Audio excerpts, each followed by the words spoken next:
Boa tarde, companheiros, boa tarde, companheiras. Nós estamos dando início a mais um Domingueiras Amsur, hoje tratando, de certo modo, continuidade do tema que está na ordem do dia, que é Covid.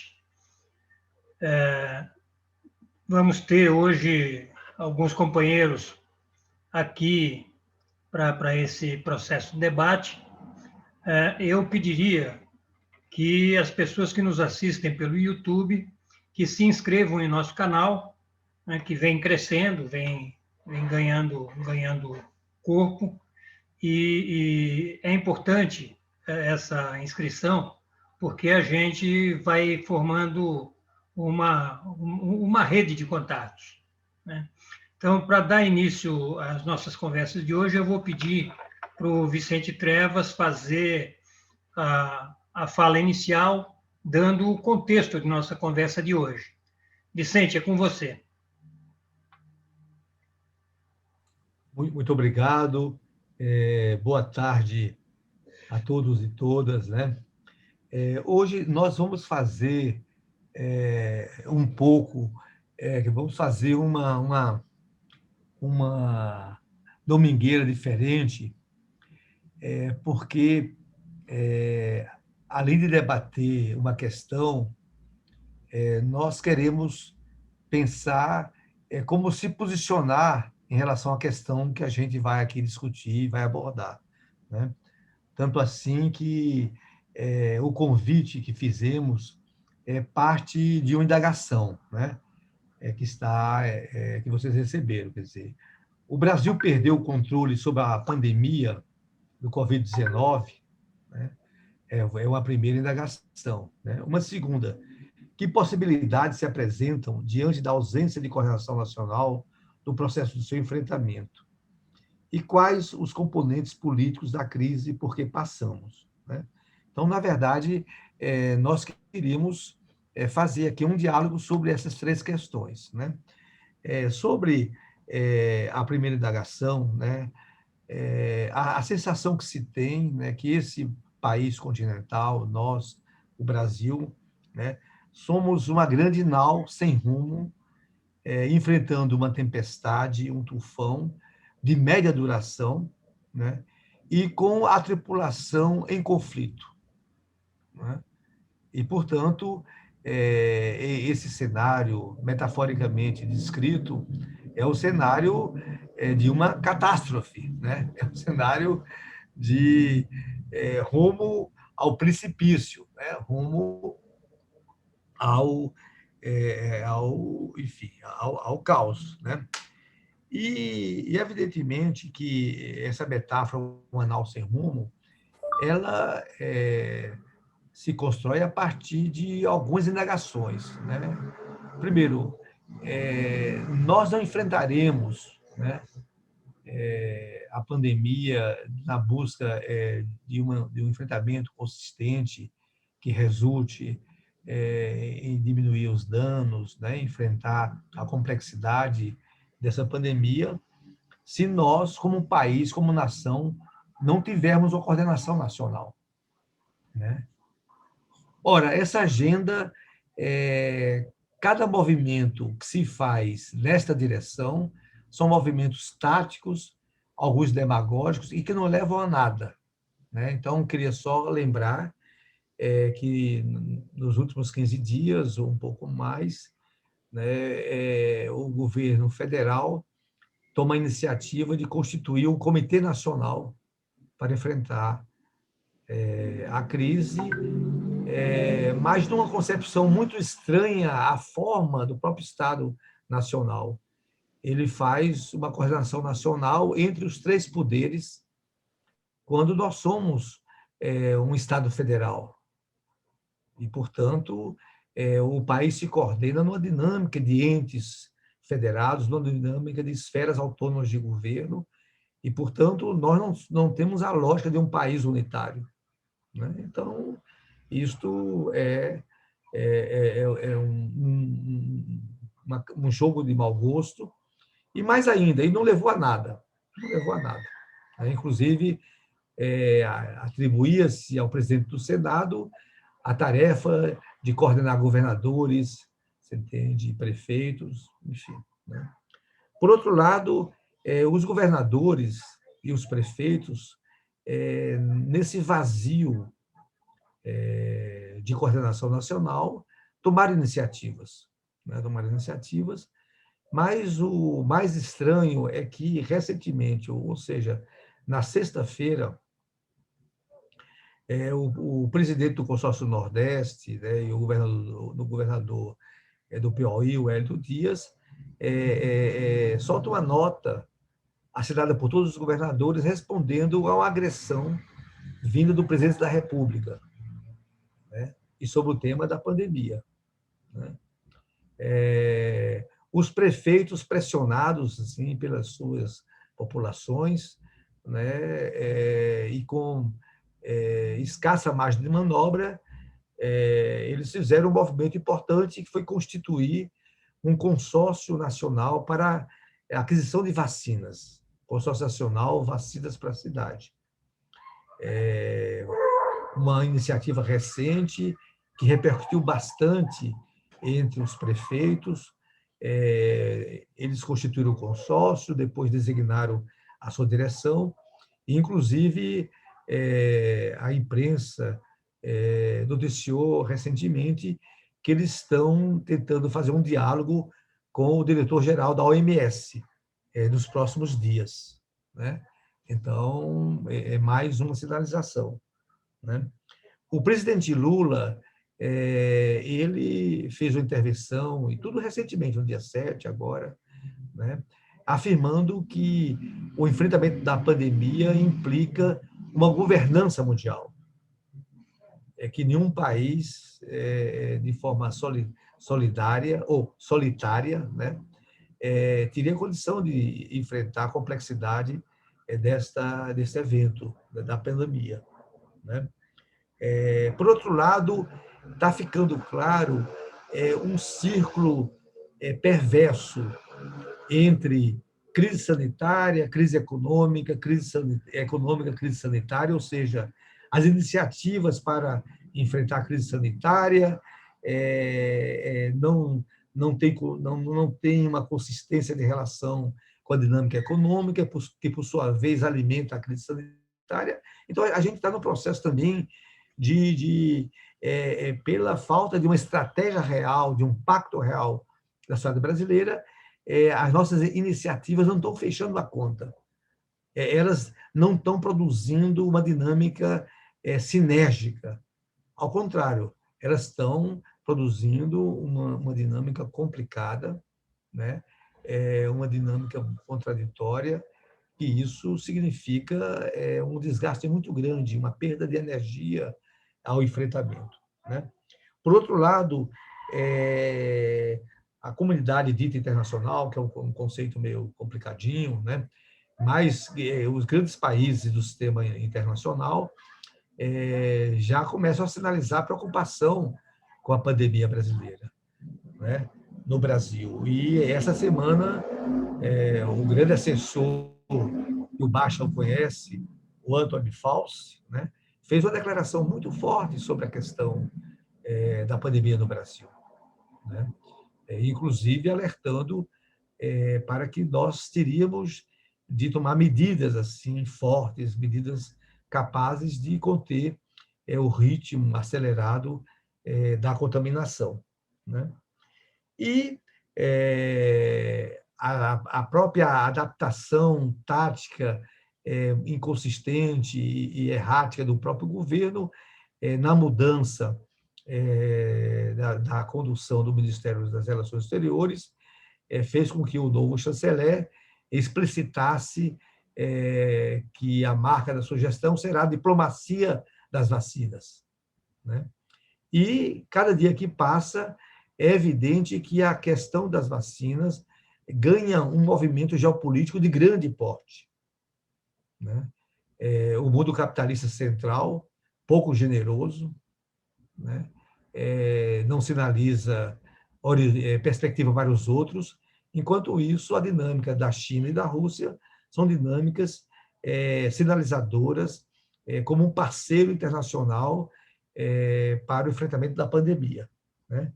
E, finalmente, nós concluímos essa semana com a decisão do Supremo, via o ministro Barroso, de instalar a CPI da pandemia, a CPI do Covid-19, né?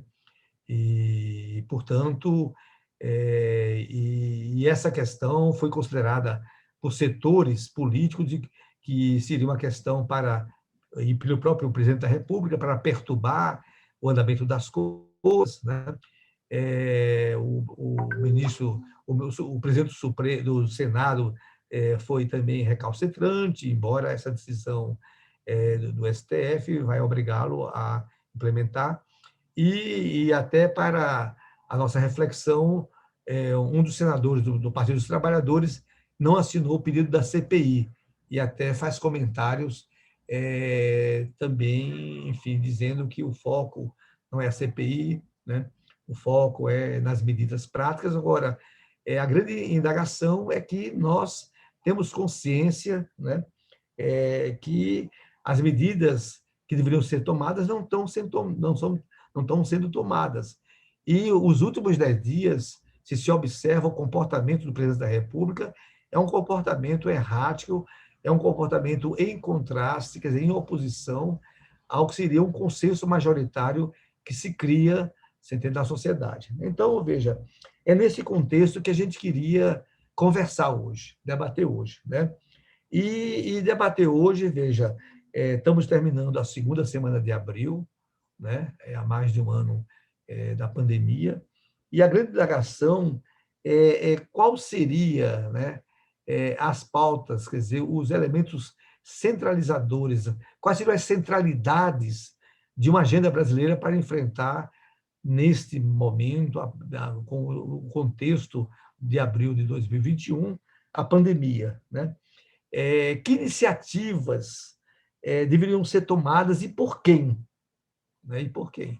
Né? E aqui quero lembrar, por exemplo, que alguns pequenos grupos de pensadores, de intelectuais e de cidadãos, por exemplo, agregados no Fórum 21, já há algum tempo têm se manifestado de que é preciso dar um basta a essa situação, e esse basta a essa situação passa pela interdição do chefe de Estado, que conduz a nação brasileira, né? Mas, então, eu queria que pudéssemos, assim, inclusive atualizando, né, a dinâmica sanitária, a dinâmica da evolução da pandemia, que pudéssemos, assim, abordar essas indagações, né, e ver o que nós poderíamos fazer, ou mesmo o seguinte, reafirmar e tornar público que o Brasil está numa encruzilhada, né? Essa encruzilhada tem um custo, né? Porque, por exemplo, a própria elite já está assumindo a agenda da vacinação, né? Mas é um calendário, um cronograma de muita incerteza e com duração com um certo tempo que não dialoga com a velocidade da contaminação e, portanto, a elite toda tergiversa, ela tergiversa sobre a questão do lockdown. Hoje mesmo, no editorial da Folha, a gente vê essas ambiguidades, né?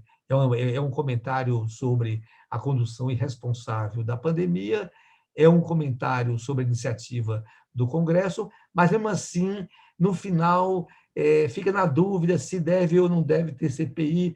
Enfim, um país, então, concluo, quer dizer, a sensação de uma nau sem rumo e as convicções fragmentadas que ainda não constituem um consenso majoritário. Então, é nesse contexto que nós gostaríamos de passar a roda, né? Nós temos pedido algumas falas que pudessem nos orientar, mas todos convidados a isso. Então, a gente pensou em convocar para uma primeira abordagem o mestre Hélio Baixa, né? E depois também o Biratan de Paula escreveu recentemente um artigo, numa entrevista, onde ele delineia uma certa agenda de enfrentamento, mas gostaríamos de ouvir todos vocês para nós também começarmos a construir os nossos grandes enunciados sobre o estado da arte, né, desse grande desafio que paira sobre a humanidade e sobre o nosso povo brasileiro, né? Então, eu passo ao mestre Granado, que é o nosso condutor, para que ele aí prossiga e conduza a nossa domingueira. Obrigado, Vicente. Só uma pequena divergência. Você chamou de chefe de Estado, sujeito que não passa de chefe de governo. Mas acho que essa coisa é importante, porque ser chefe de Estado é um pouco mais do que isso que esse governo vem fazendo e que esse governante vem fazendo. Pleno acordo, pleno acordo. Eu vou passar para o Hélio Baixa, né? Eu vou sugerir também, o Bira não está conosco pela lista que eu estou vendo aqui ainda, né? Mas eu vou sugerir também que a gente tenha alguns minutos para o Pedro Dimitrov, né? Isso. Que está aqui conosco e que também acompanha bastante de perto alguns dos movimentos que estão ocorrendo em função da pandemia do Covid. Então, Hélio Baixa, com você. A gente podia ter aí alguma coisa em torno de uns 15 minutos de fala, 10 a 15 minutos de fala de cada uma das pessoas. Tudo bem? Hélio, tudo bem. Com você. Tentar ser sucinto num tema que eu gosto de fazer algumas reflexões não políticas, para que possamos entender o mecanismo no qual o Bolsonaro consegue ter sucesso na implementação de sua política. Algumas pessoas tendem a dizer que o Bolsonaro não tem política, acho que a grande parte das pessoas. Eu tenho uma tese ao contrário, que ele tem uma política e essa política é eficaz. O planejamento vitorioso é o planejamento do cada um por si.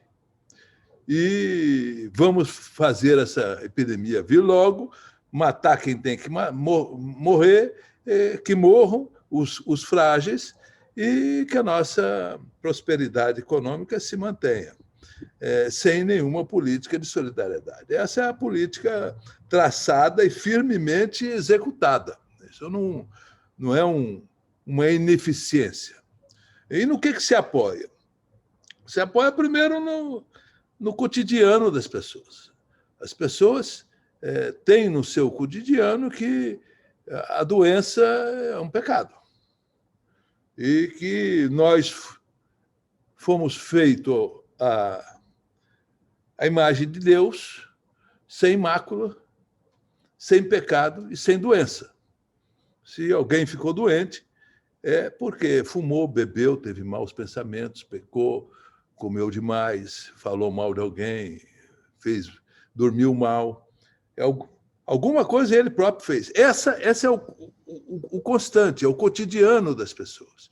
As pessoas, para poder enfrentar a atrocidade que a mente esmaga, a morte, a doença grave, elas fazem um negacionismo diário dessa condição, da sua ameaça constante de enfrentar a morte no dia a dia, até o dia que ela apareça. Essa tendência natural do negacionismo. O negacionismo é quase intuitivo entre nós. Eu sei lá por quê, a vida me escolheu trabalhar com pacientes graves e em situação de risco de vida. Eu me vejo várias vezes enfrentando esse diálogo com as pessoas graves. Aonde foi que eu errei, doutor? Você não errou nada, mas eu tenho tantos anos de vida e fiz tudo certinho. Eu falei, graças a Deus, você fez tudo certinho. Mas isso não impede de um momento chegar a essa condição. Então, as pessoas são sempre pegas de surpresa, como se alguma coisa que ela pudesse ter feito e não fez. E na situação de crise, onde ela se encontra sozinha, ela e Deus, ela apela sempre para que isso não vai acontecer. Então, o negacionismo natural é de ter uma medicação, é tudo uma questão de acertar a medicação que está disponível. Para cada doença há um remédio, cabe aos médicos aplicá-la. Então, esse mecanismo acontece de forma espontânea. Para ver uma reação efetiva contra isso, é necessário a inteligência, a cultura, o engenho e arte que a medicina, que a saúde pública tem.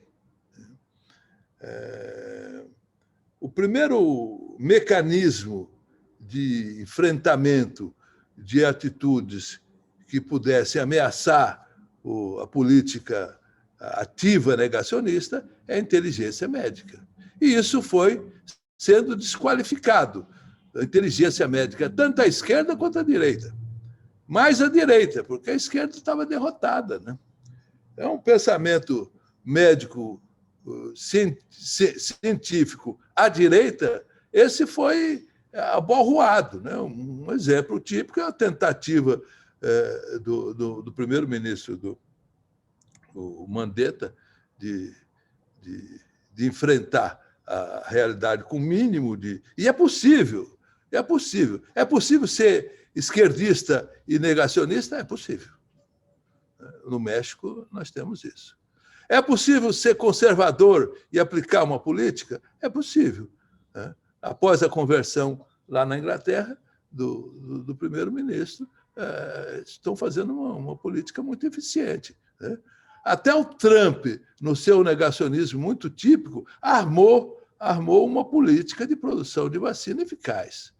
Foi um desastre. É claro que a saída do Trump foi mais importante que a aplicação de vacinas. E aqui nós temos uma covardia do pensamento científico. É muito acanhado o pensamento científico em enfrentar a picaretagem da feitiçaria, a picaretagem do negacionismo. E o Bolsonaro encontrou um Conselho Federal de Medicina acovardado, onde teve um apoio para se dizer que tinha medicação eficaz, tanto para a prevenção quanto para o tratamento, e que toda essa desgraça aconteceu porque a inteligência médica universitária negava a doença. E essa política tem sido vitoriosa. As pessoas estão na linha de frente, enfrentando as doenças, que é a maior parte, que é a apresentação leve da doença, tende a conciliar com isso. Eu, como trabalho em hospital terciário, eu não vejo nenhum colega meu com alguma esperança de que pudesse haver alguma prevenção que não fosse as que nós conhecemos do ponto de vista técnico, abalizado pela técnica médica. É óbvio, basta passar uma semana vendo pacientes graves que você sabe muito bem que essas drogas não funcionam.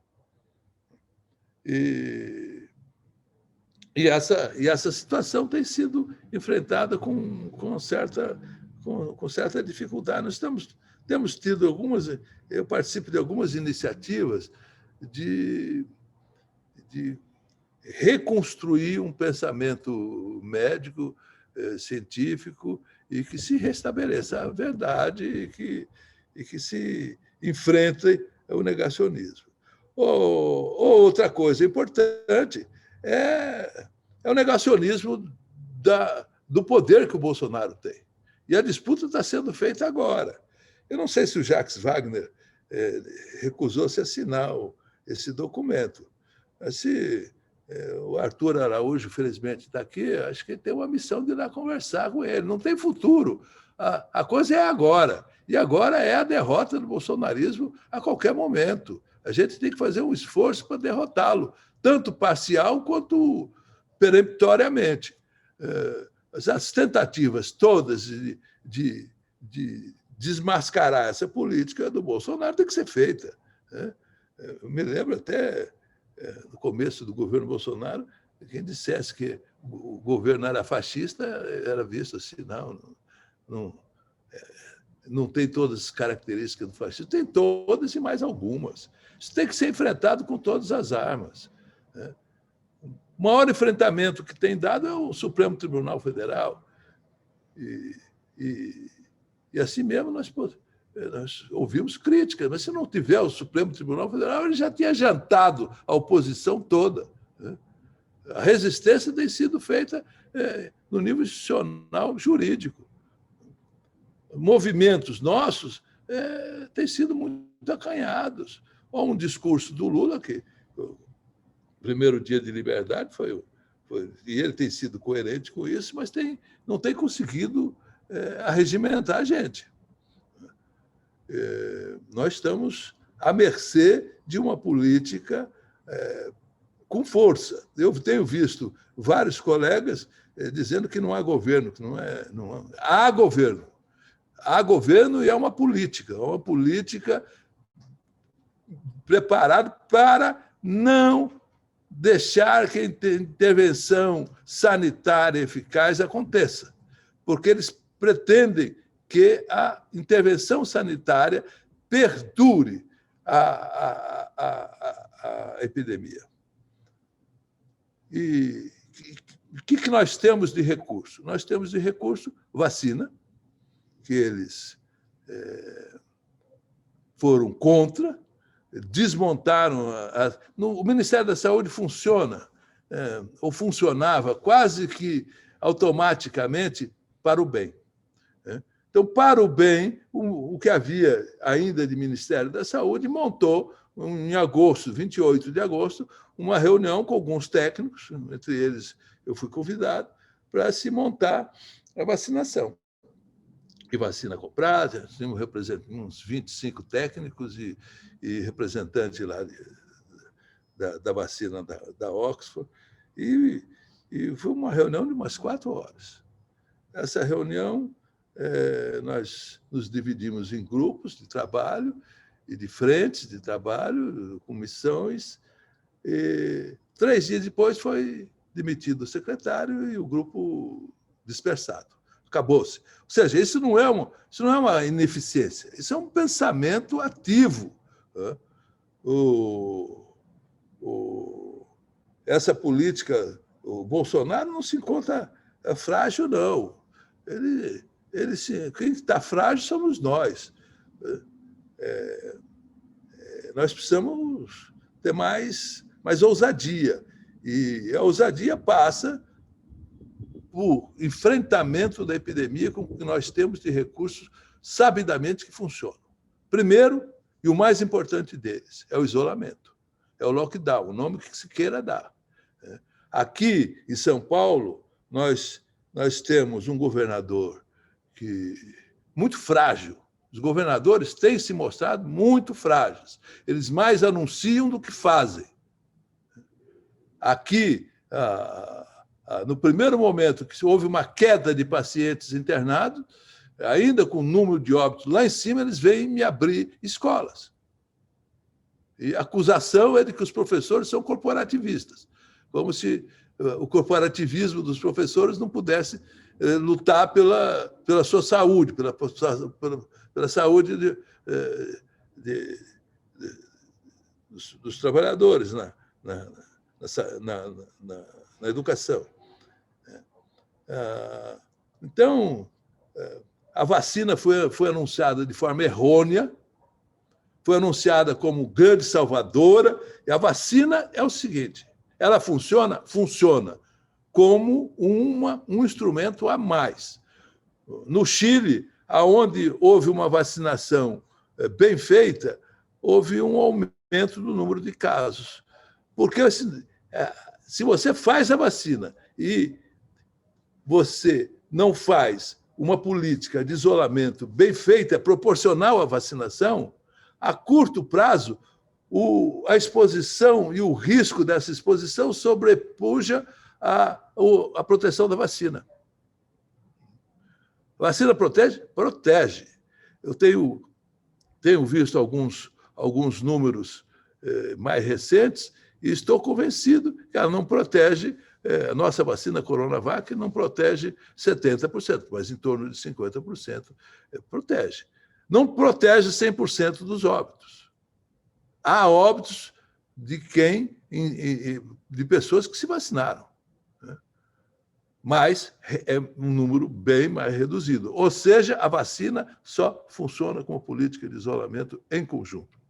E para você fazer uma organização onde a ciência e o pensamento técnico funcione, é preciso haver uma centralidade. E essa centralidade certamente não vai ser uma política de governadores. Política de governador melhor, mais eficiente é não ao Bolsonaro, não ao negacionismo como política oficial. É impossível haver uma política sanitária convivendo com Bolsonaro na presidência da República. Bolsonaro existe. O governo Bolsonaro existe e é eficiente. E ele precisa ser derrotado. O Arthur Araújo está aqui, me ajude. Um abraço a todos. Muito obrigado, Baixa. Eu vou compartilhar com vocês o vídeo dos prefeitos.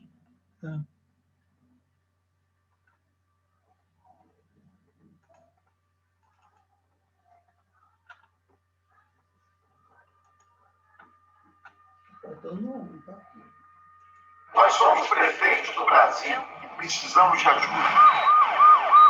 Estamos vivendo a maior crise sanitária e humanitária da nossa história. A Covid-19 causou perdas irreparáveis. Casos graves e óbitos parecem ter virado rotina em nossa cidade.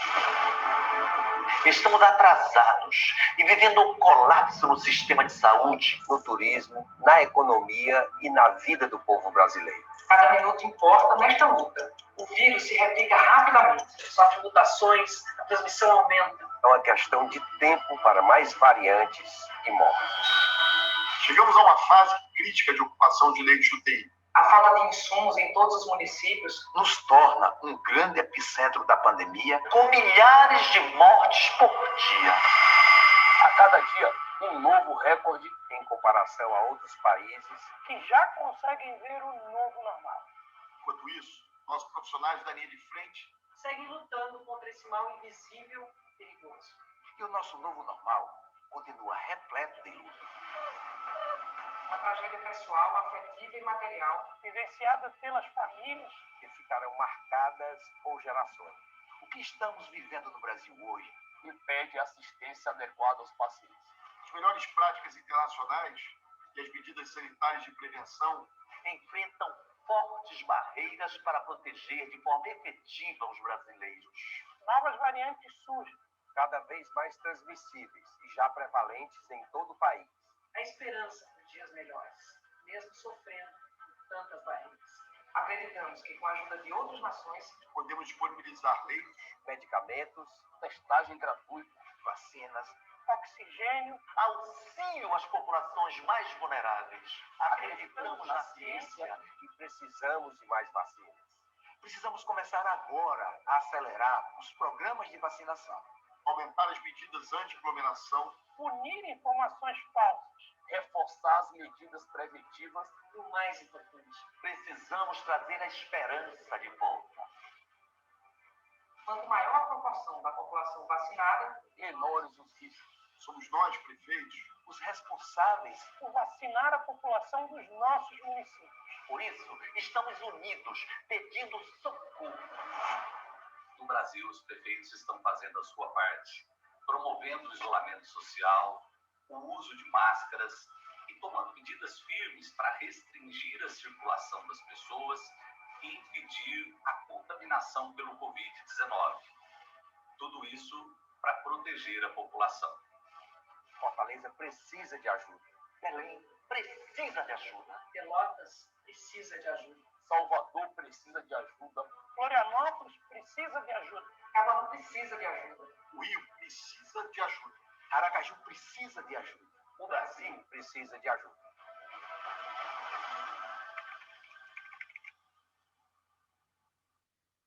Pedro Diniz, Pedro. Granado, o Bira chegou também, viu? E seu microfone está muito baixo, viu, Granado? O Bira chegou também. Boa tarde a todos e a todas. É Pedro que está falando. Eu fico muito honrado com o convite do Granado me fazer esse convite meio de surpresa, sem nenhuma conversa anterior, mas tudo bem. Por outro lado, eu fico constrangido, não tenho muito o que dizer, vou dizer algumas coisas, mas não tenho muito o que dizer depois da fala do meu aluno Baixa, tá certo? E do Gilberto. Quer dizer, já foi dito tudo, tá certo? Do ponto de vista da nossa desgraça que nós estamos vivendo, né? Fica muito claro que o problema é um problema sanitário, porém a solução é uma solução política, é fora Bolsonaro, sabe? Não tem muito mais o que dizer, mas vamos ver se a gente dá uma organizada um pouco aqui no pensamento. Quer dizer, enquanto continuar um governo negacionista desse tipo, com um projeto, exatamente como o Baixa colocou, não é que ele não sabe o que fazer, ele sabe estar fazendo o que ele quer, que é destruir o país, que é caminhar num sentido absolutamente contrário aos interesses da sociedade e da população mais pobre, tá certo? Portanto, nós temos o quê? Nós temos um problema sanitário, a solução ela é política. Enquanto a gente não consegue fazer o fora Bolsonaro, fazer algo nesta linha, que a sociedade precisa crescer, se organizar para poder avançar nesse sentido, nós temos o quê? É a redução de dano. É o que dá para fazer, para se organizar, para fazer redução de dano, tá certo? Redução de dano nesta conjuntura, nós temos, na minha leitura, como sanitarista, nós temos 3 frentes importantes a serem trabalhadas. E 3, 4 frentes. Uma lógica, que é questão organizativa, vamos falar depois. Mas do ponto de vista das ações a serem desenvolvidas. Uma das primeiras ações a serem desenvolvidas para mim é um acúmulo, uma intensificação o máximo possível da comunicação com a população. Experiências que deram certo, pega Araraquara, pega em outros estados, em outros lugares, onde se tomaram providências de fazer o lockdown, de fazer o distanciamento adequado, de controlar a coisa, e que deu resultado, isto precisa ser falado para todo mundo, isso precisa ser divulgado para o Brasil inteiro da forma mais adequada possível. Então, a produção de vídeos curtos com experiências desse tipo, para mim, e disseminar para todos os municípios do país, é uma coisa importante. Quer dizer, é a comunicação, é você começar a falar com a população que tem algumas coisas de redução de dano que dá para fazer. Por exemplo, o lockdown. Acho que isso é uma coisa, para mim, fundamental nesse momento. Estou dizendo, não é solução do problema, ela é uma redução de dano, uma tentativa de reduzir um pouco o dano. A segunda, na sequência, quer dizer, a comunicação, fundamentalmente a comunicação em relação ao lockdown e a comunicação em relação a medidas municipais, estaduais, de garantir a quantia mínima de recursos para as pessoas sobreviverem, tá certo? Onde não for possível sustentar empresas, sustente pelo menos os pobres, tá certo? Sustente pelo menos a parcela da população que tem que comer. Então, esse apoio financeiro neste período de redução de dano, ele é fundamental para que o lockdown possa acontecer. Então, essas seriam medidas que, eventualmente, alguns prefeitos até conseguem fazer alguma coisa, junta a comunidade, mobiliza a comunidade e faz alguma coisa nesta linha. E a terceira questão, obviamente, que vai nos dar um pouco mais de tranquilidade para frente, é a questão da vacina, tá certo? Que é a vacinação. E aí, nesse sentido, que eu estou percebendo é o seguinte, dado a conjuntura nacional, de como a vacinação está sendo conduzida, nós não temos muita outra saída, a não ser trabalhar, quer dizer, nós, digo, os municipalistas, trabalhar no sentido de redução de dano com essas medidas, é ampliar intensamente a comunicação, é arrumar alguma forma de sustentação das pessoas para fazer o lockdown, e dar um tempo para conseguir as vacinas. E como disse o meu aluno aí, o Baixa, a vacina não é a salvação, só a vacina, porque, primeiro, que não dá cobertura realmente totalmente universal de vez, mas, por outro lado, ela precisa de um tempo para criar os anticorpos. Então, dependendo da vacina, você tem aí 1 mês, 2 meses para poder realmente ficar protegido. E, nesse período, tem que tomar essas providências dos cuidados, todos os cuidados. Lógico, álcool, gel, máscara, essa história toda que tem que ser feita. Em relação agora de como se organizar, como eu vejo isso, e pelo que foi dito pelo Gilberto, fica claro, desculpe, gente, mas não adianta esperar nada do governo federal. Não adianta, do Bolsonaro ele vai fazer a política contra sempre.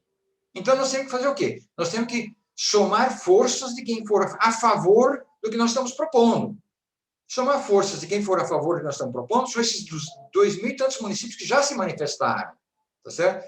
Para isso, agora nós temos que somar força do pessoal das relações internacionais, somar força com o pessoal da epidemiologia, dos cientistas, de modo geral, e juntar essas pessoas junto com essa Frente Nacional de Prefeitos, para que é bem o comitê que foi feito com os governadores do Nordeste, comitê científico lá, é esse comitê científico ser acoplado não para o Nordeste, mas para a Frente Nacional de Prefeitos, tá certo? Esse comitê nos ajudar, do ponto de vista científico, a avançar nessas propostas e, por outro lado, avançar com o Lula, com as pessoas que, em vez de ficar só fazendo, não é só, mas fazendo o discurso de que o problema ele é mundial, mas ele é local. Ele é mundial. Realmente, para resolver o problema no mundo inteiro, tem que envolver os grandes países produtores de vacina, os grandes capitalistas, os grandes players nesse assunto, né? China, Rússia, União Europeia, Estados Unidos, e dizer, olha, o problema é mundial e vamos tocar. Isso o Lula tem condições de fazer, mas, ao mesmo tempo, ele tem condições de fazer coisas mais práticas e objetivas, tá certo? De apoiar um relacionamento internacional para que este comitê de prefeitos, tá certo? Essa Frente Nacional de Prefeitos, com os governadores acoplados a essa história, juntando com os governadores, com a força dos governadores que quiserem entrar nessa história, tá certo? Para poder procurar essas vacinas aí fora e conseguir o máximo de vacina que for possível, dentro de critérios transparentes de quem se inscreveu, quem deu dinheiro para comprar essa vacina, em que época que vai receber, quando vai receber, tudo isso de uma forma mais democrática e transparente possível.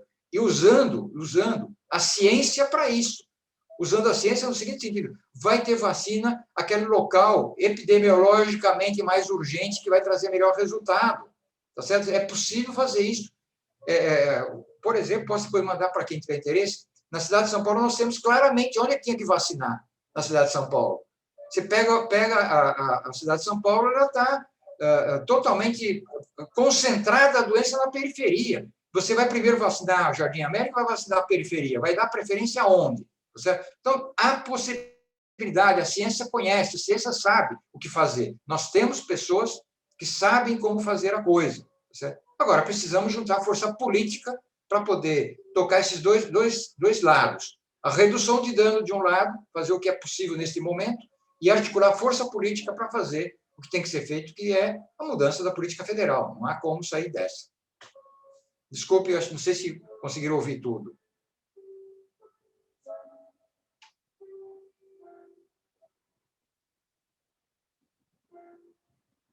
Ouvi tudo.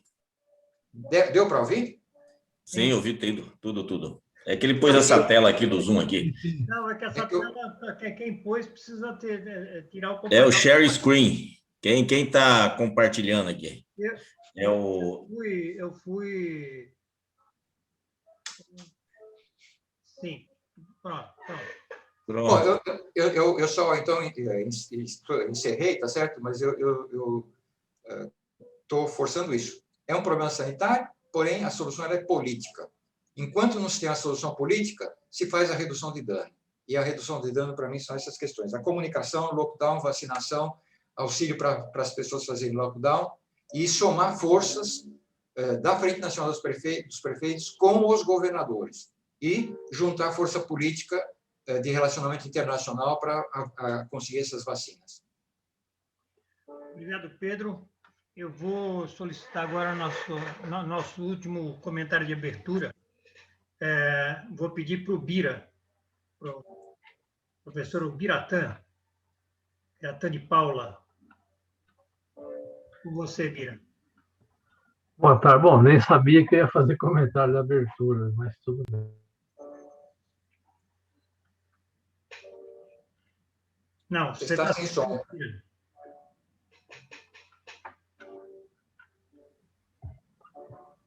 Eu encaminhei ao Vicente, não sei se ele encaminhou a vocês, algumas sugestões de como eu estou vendo esses quadros da pandemia, né?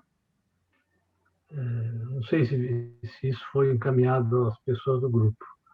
Acho que a tarefa principal nossa é a luta contra a pandemia. Eu infelizmente, tinha um compromisso, cheguei muito atrasado, não vi as intervenções, peguei a intervenção do Pedro, a finalzinho da intervenção do Baixa e a intervenção do Gilberto.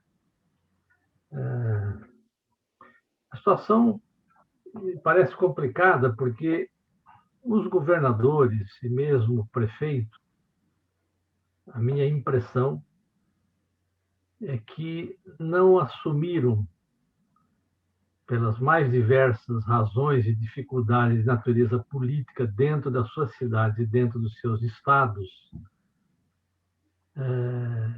uma posição de enfrentamento maior com todas as consequências que isso significa com relação ao governo Bolsonaro.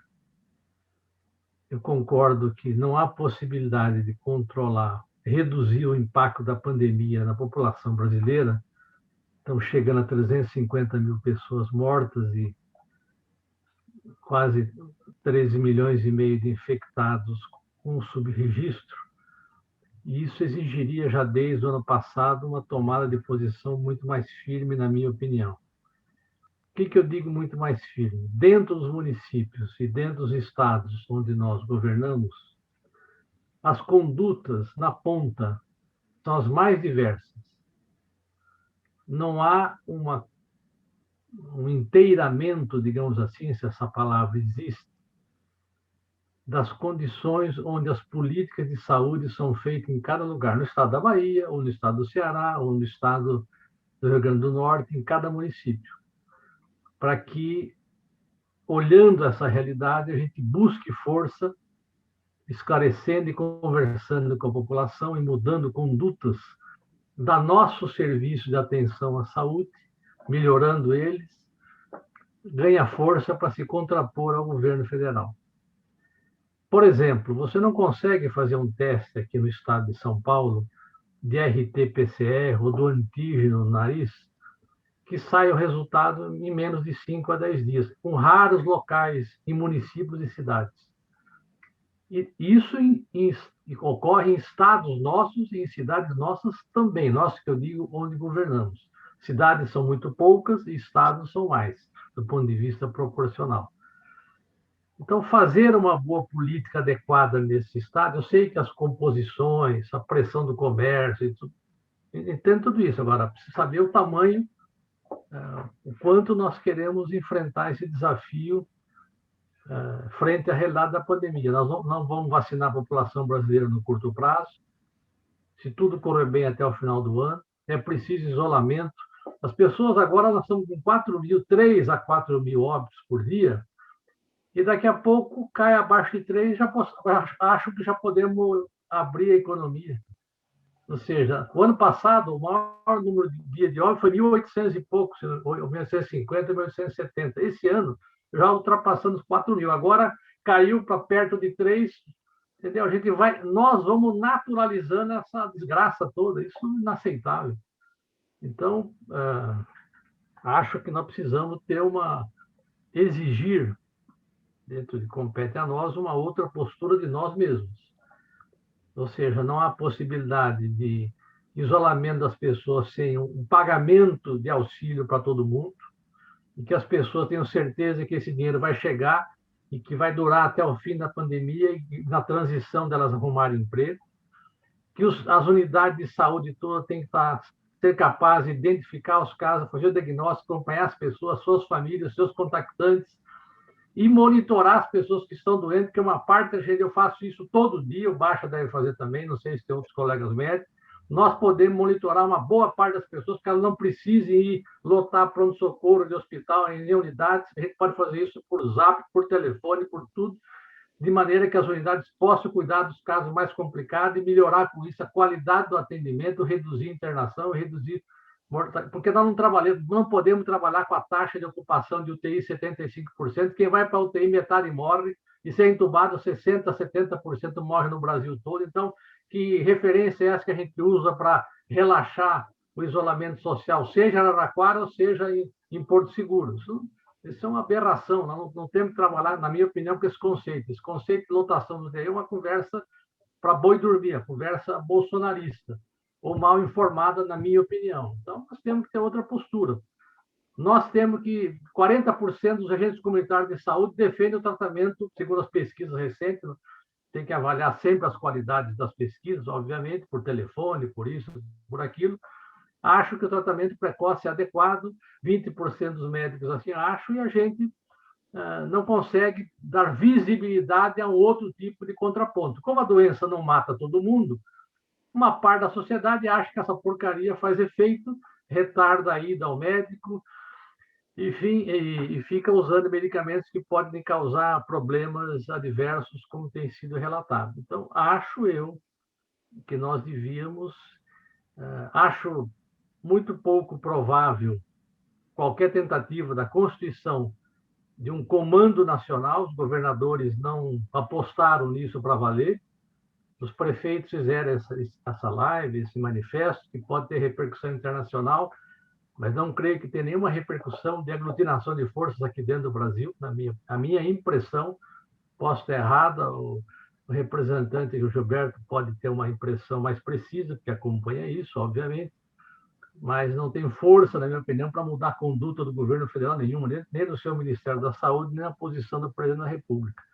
Por isso que eu acho que nós devemos ter uma atuação mais firme dentro de cada cidade, animando os conselhos municipais de saúde, juntando o que tem de movimentos sociais e sindicatos, usando, obviamente, as formas de comunicação adequadas nesse tempo de pandemia, mas também atividades que podemos fazer com segurança em cada cidade, em cada bairro, para estimular a população periférica, que a menos que aderiu à vacinação. Vocês viram hoje na imprensa que os bairros mais pobres, a adesão à vacinação na primeira e a segunda dose foram menores, às vezes metade até do que os bairros, com as populações. Nós temos que estimular essa vacinação, fazer busca ativa nas casas das pessoas, porque isso é educativo para a população, ajudar a olhar suas condições de vida e buscar alternativa de isolamento onde tiver pessoas infectadas, em aluguel, pressionar prefeituras e estados para a locação de hotéis, etc., como outros países fizeram. Não é só a China que faz isso. A Inglaterra mesmo fez recentemente, quem chegava lá de avião colocava no hotel por 14 dias. E nós aqui ficamos nessa... Eu acho que nós temos que... Não vejo possibilidade de remover esse presidente, embora acho correta a proposta que o Baixa levanta, e vários de vocês ouvi anteriormente. Ele é um empecilho maior, e a sua política econômica e o conjunto da sua política para melhor enfrentarmos a pandemia, mas não vejo essa possibilidade que isso é uma coisa que nós consigamos resolver no curto prazo de maneira a minimizar o impacto da pandemia. Isso não vai acontecer. Então, nós temos que ter uma luta geral por medida de isolamento, de pagamento do auxílio, de ampliar o máximo a vacinação. Por que nós vamos começar a vacinação da gripe agora nos velhinhos só em junho, doutor Baixa? Eu sei que você não tem nada a ver com isso. Mas por que nós não temos capacidade? Nós temos que pegar uma linha que estava produzindo vacina para a Covid e vamos paralisar ela para produzir vacina contra a gripe no Butantan. E aí a gente não produz nem vacinação máxima, nem para a Covid e nem para a gripe. Ou seja, como é que nós aceitamos isso sem enfiamos recursos para valer, para resolver esse assunto? Brigamos por isso nas câmaras, na Assembleia, nos sindicatos, e todos nós falando sobre isso. Entendeu? Então, acho que que nós precisamos saber o que nós queremos. Nós queremos zerar a morte por Covid no Brasil, porque nós sabemos como as pessoas podem não morrer. Não tendo contato com infectados. Não vai deixar de morrer de um dia para o outro, mas a meta é essa em 2021. Olha os gráficos de zeramento da mortalidade na Ásia. Olha os gráficos. Hoje, na Inglaterra, no Reino Unido, olha o gráfico, está morrendo 20 a 30 pessoas por dia no Reino Unido e chegaram a morrer 2.000 pessoas lá também. Entendeu? Então, isso não é impossível, né? Claro, vai zerar, mas é 2, 3, 20, 50, não é 4.000 pessoas por dia. Que conversa é essa? E isso, quando eu falo de mobilização em cada distrito, em cada bairro, é falar essas coisas abertamente, se contrapor à categoria médica, esclarecer, ajudar os profissionais de saúde a trabalhar melhor, porque trabalham em condições adversas, e, ao mesmo tempo, ajudar a esclarecer a população, esclarecer os profissionais de saúde, a ajudar a ter testes para fazer diagnóstico de 24 horas se a pessoa tem Covid ou não. Então, eu acho que a gente tem uma pauta curta, na minha opinião, devíamos centralizar isso e sair a campo. Buscar parceiros que queiram, além de fazer live, como nós estamos fazendo, sair para a rua no bom sentido. Sair para a rua uma parte, eu acho que é sair para a rua, são caminhões, espécie de caravanas, todo mundo de máscara, escafandro, põe capacete da NASA, etc., e vai passear divulgando que nós queremos auxílio para as pessoas ficarem em casa, ajudar a solidariedade das famílias, umas ser solidárias às outras em cada região. Nós somos contra aquele comportamento dos empresários, que nada contra a livre iniciativa de eles contratarem enfermeiros, já falei isso. Mas veja, aquilo é o reflexo da realidade de um grupo de pessoas não solidárias, que trabalham contra qualquer solidariedade entre as pessoas, achando que podem resolver as questões individualmente, né? Então, em linhas gerais, é isso que eu queria sugerir a vocês, e depois, se alguém tiver acesso, eu detalhei um pouco isso que eu penso num pequeno texto que está circulando aí na internet. Obrigado, Bira. Nós temos já 4 pessoas inscritas. Eu vou pedir para as pessoas, já 5, eu vou pedir para as pessoas que ainda queiram se inscrever, que o façam através da lista de participantes. Clicando sobre participantes, abre a lista de participantes à direita e no pé da lista de participantes tem lá levantar a mão. Eu vou pedir que as pessoas se inscrevam por lá. Eu vou pedir também, como começa a ficar grande o número de pessoas inscritas, que busquem fazer intervenções não muito longas, né? A gente não vai fazer controle de tempo, mas ter assim uma referência de 4, 5 minutos, tudo bem? César Alvarez.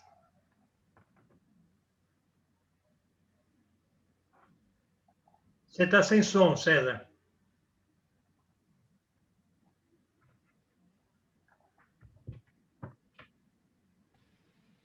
Achei que eu tinha aberto antes.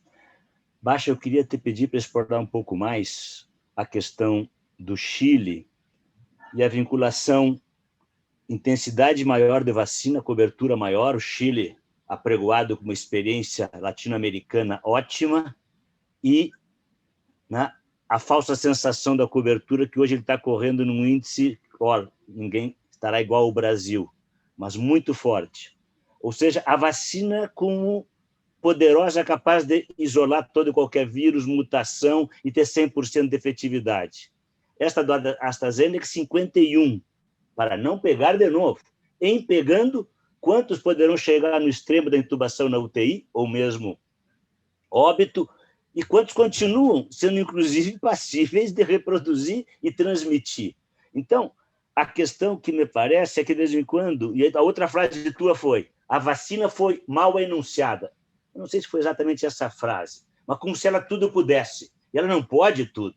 Então, parece que tem algum momento que os países, inclusive o país desenvolvido, a Itália, agora há pouco, fez os feriadores acumulados da Páscoa, prevendo uma chegada total de vacina, que não chegou nem em quantidade suficiente, achando que o lockdown era oportunidade de vacinar com intensidade, que aí então seria mais fácil segurar e diminuir o lockdown, ou até terminar com o lockdown e todo mundo entrar em fase amarela, laranja ou mesmo branca. Então, tem uma combinação, né, da questão da redução dos danos. E aí, Pedro, a redução dos danos me dá uma sensação de que, por mais combinada que seja, elas, no seu conjunto, tendem a ser degressivas. Elas tendem a perder potência. Primeiro que o lockdown não pode durar para sempre. Lockdown custa dinheiro, vontade política não basta só ir para casa, é preciso ter toda uma dinâmica para atendimento do pobre até quem precisa comer, né, e se deslocar na cidade. Então, no limite, é muito difícil colocar isso, mas não tem solução sem o Bolsonaro, com o Bolsonaro aqui dentro, gente. Não tem solução. O quanto nós vamos conseguir criar as condições para o conjunto da população e os setores da elite que podem votar no parlamento, ou o STF saber que tem que tirar o Bolsonaro, mas não basta tirar o Bolsonaro. Nós estamos vendo uma desproporcionalidade entre vacina em países ricos, países em desenvolvimento e países pobres, brutal. As vacinas foram para quem comprou primeiro.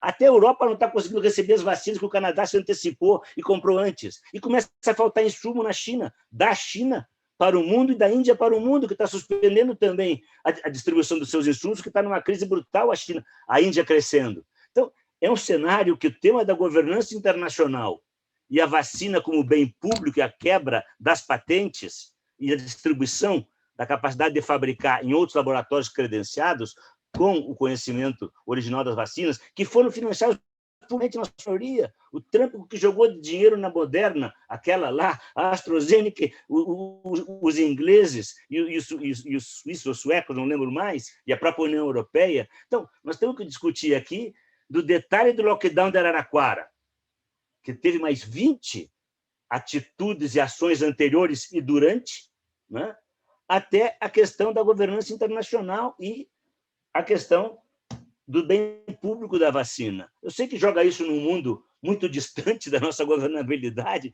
mas trazer para a pequena governabilidade também não nos soluciona, não nos deixa tranquilo.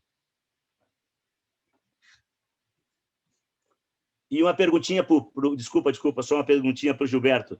Gilberto, vou fazer uma pergunta provocadora. Faço questão de fazer e gostaria de te escutar. Quantos desses 2.000 prefeitos não estão com a falsa expectativa que, chegando a vacina, eles não vão precisar enfrentar o lockdown, que custa caro, e eles vão perder o próximo mandato e não vão fazer sucessão nas suas prefeituras? O quanto estão com essa visão miraculosa que, chegando a vacina, está solucionado? E os governadores? Veja o último relatório da Comissão Científica do Nordeste, depois que saiu o Nicoleles. As medidas, cada qual vê a sua, dentro das suas possibilidades, da sua realidade, coisa e tal. Quer dizer, nós estamos tergiversando sempre o tema. Deu. Obrigado, César. Cláudio. Boa tarde a todos. Em primeiro lugar, queria mandar um abraço especial para o Gilberto, que fazia pelo menos uns 15 anos que eu não via, né? Mas o que eu queria dizer é que me assusta o discurso do Bolsonaro ter uma penetração assim muito grande, né? Hoje mesmo vi uma matéria que, se não me engano, saiu na Folha, né? Foram os colegas lá do Rio Grande do Sul que me mandaram, em que a maioria dos empresários das associações comerciais, Fiergues, Associação de Produtores Rurais do Rio Grande do Sul, acham que o Bolsonaro está fazendo um combate à pandemia maravilhoso, né? Mesmo nessa pressão que você tem contra governadores e prefeitos, né? Haja vista, inclusive, as ameaças que o Edinho sofreu, né? Quando fez o lockdown lá em Araraquara. Ninguém fala em que o governo federal está falhando, né? Acho que é uma questão de comunicação, inclusive, que o governo federal está falhando na ajuda. Se fala muito em auxílio emergencial, mas sempre o auxílio para as micro e pequenas empresas fica em segundo plano, ninguém fala disso, né? E daí os pequenos empresários e donos de restaurantes, e, enfim, de pequenas empresas, sempre se postam contra o prefeito e contra o governador. Ninguém cobra do governo federal essa ausência, né, essa falha, essa falta de apoio às pequenas e médias empresas, né? Sempre é o governador que não deixa funcionar, o prefeito que não deixa funcionar, e por isso os pequenos negócios estão falindo, né? É impressionante a penetração que tem do discurso do Bolsonaro no âmbito empresarial. Por isso que eu avalio que sempre a pressão para os governadores, né, que nem no caso que nós estamos aqui com alta contágio, enfim, no Brasil inteiro, né, mas São Paulo, por exemplo, volta agora para a fase vermelha, né? Não tem nenhum sentido em relação ao que acontece no mundo real, né? Tem, inclusive, um artigo muito bom do Beluso na Carta Capital dessa semana, que fala em abstração real, né? Parece que todo mundo está nesse mundo da abstração real. tira a realidade e fala naquilo que acha que deve ser. E, por último, que me assusta muito, né? Eu faço parte de vários grupos de auditores, de alguns grupos de auditores fiscais lá do Rio Grande do Sul, né? Sou auditor fiscal aposentado lá do Rio Grande do Sul, e impressionante no grupo, né? Que são pessoas todas esclarecidas, enfim, que têm conhecimento, todos têm conhecimento, fazem leitura e tudo mais. Nos grupos, quando alguém se manifesta contra o tratamento precoce, nossa, você toma pancada de tudo quanto é lado, né? Mesmo as pessoas com dados, né, com todas as coisas que acontecem. Impressionante, eu fico assustado com esse discurso do Bolsonaro e dos bolsonaristas terem tanta penetração e tanto apoio, né? E realmente eu concordo com as falas que foram feitas, mas me parece que realmente com o Bolsonaro não tem jeito. A atuação dos prefeitos e governadores é muito restrita e a pressão para que eles não façam aquilo que tem que ser feito é muito grande, tá? Eu tô assustado e, de vez em quando, muito desanimado com relação a ver solução para isso. Tá? Um abraço a todos. Obrigado, Cláudio. Arthur Araújo. Boa noite para todo mundo. Começando com duas grandes concordâncias. Uma com o Baixa, que o Bolsonaro está executando, passo a passo, uma política sanitária pensada. A política sanitária do Bolsonaro é a criação do caos. Faz parte do planejamento estratégico do bolsonarismo a criação de caos social para, no caos social, apresentar a alternativa da ordem. Portanto, o bolsonarismo executará tudo e mais um pouco que for possível para a perpetuação da pandemia, para a criação do medo-pânico, para a insegurança, para a desinformação. Isso é planejamento político, porque é no caos que um grupo político como o bolsonarismo, que é o lumpen de diversas classes, ele não é orgânico de nenhum grupo de classes do Brasil, é um outsider de todas, e que ocupa um espaço com um objetivo muito claro: fechamento de regime, mando autoritário, mando centralizado, mando de Führer. Portanto, é isso que nós estamos enfrentando. É uma política sanitária a serviço do caos. Segunda grande concordância é com Pedro Dimitrov. A solução é política. Não há solução sanitária para um problema da monta que o Brasil vive. É claro que existem infindas soluções sanitárias para o que ser feito, mas o centro é político. E aí eu quero resgatar algo que eu acho que é uma experiência comum entre nós, até para usar o termo da moda, porque nós estamos mais ou menos na mesma coorte etária. Nós não temos direito mais ao voluntarismo. Temos muita experiência acumulada entre nós para não embarcarmos em voluntarismos. A política sanitária do bolsonarismo e a presença do Bolsonaro no comando da nação só serão revertidos quando se constituir uma maioria social e política no Brasil tendente a isso. Enquanto isso não for construído, impeachment, interdição, CPI é basófia. Honestamente, para mim, é basófia. O que não significa não defendê-los, mas o senso de realidade de que nada disso ocorrerá, ou ocorrerá positivamente para o povo e para as oposições, se a correlação de força social e política não for transformada. E hoje nós temos o seguinte quadro muito sinteticamente. No andar de cima, uma evidente sensação, fora os bolsonaristas doidos, de que como está, não dá. Mas, como eles não têm a menor ideia de como desembarcar, o limite deles é coisa tão patética quanto o manifesto do põe a máscara, mas não tira o teto, aquele manifesto dos 500. Há um caos nas classes dominantes que não sabem como desembarcar do javaporco em que montaram. Acharam que tinham montado num burro domesticável, montaram num javaporco e não sabem descer dele. Portanto, há um impasse em cima.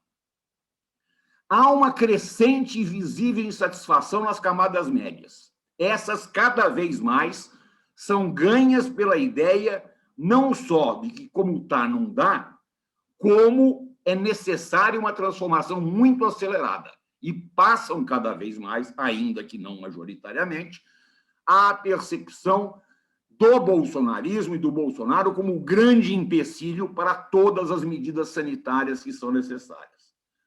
Só que, na maioria da sociedade brasileira, esta ideia não está consolidada. E as pesquisas demonstram isso com toda tranquilidade. Ainda há um enorme contingente de brasileiros que, por desinformação, pelo próprio convívio com a pandemia, estão hoje paralisados, com muito medo, com muita insegurança, com uma profunda desinformação e sem perceberem nas oposições uma alternativa crível, uma alternativa factível, uma alternativa viável que os faça embarcar na oposição ao bolsonarismo e à sua política sanitária. Portanto, para mim, esse é o grande desafio político. O grande desafio político desta quadra é as oposições se cacifarem perante a multidão como detentoras de solução de curtíssimo prazo para hoje, para ontem, do enfrentamento da pandemia. Todos aqui já disseram, a hipótese vacina é remota. Independente, a gente pode denunciar à vontade, não compraram antes, incura, o que a gente quiser, mas o fato concreto é que não haverá vacina a curto prazo para a necessidade de detenção da pandemia por essa via. Só há um caminho hoje: enorme isolamento social para a detenção da curva de contaminação. E me surpreende muito e negativamente o quanto ainda há uma incompreensão, particularmente dos sanitaristas, do movimento médico, em não incorporar como ferramenta sanitária, não é como ferramenta econômica, não é como ferramenta de justiça social, como ferramenta sanitária, o imediato auxílio às pessoas, aos microempreendedores individuais, às micro, pequenas e médias empresas. É parte essencial do arsenal sanitário para o Brasil hoje a garantia de dinheiro. O grande tema sanitário hoje no Brasil é dinheiro. Dinheiro para as pessoas, dinheiro para as empresas, dinheiro para os municípios, dinheiro para os estados, dinheiro para o SUS.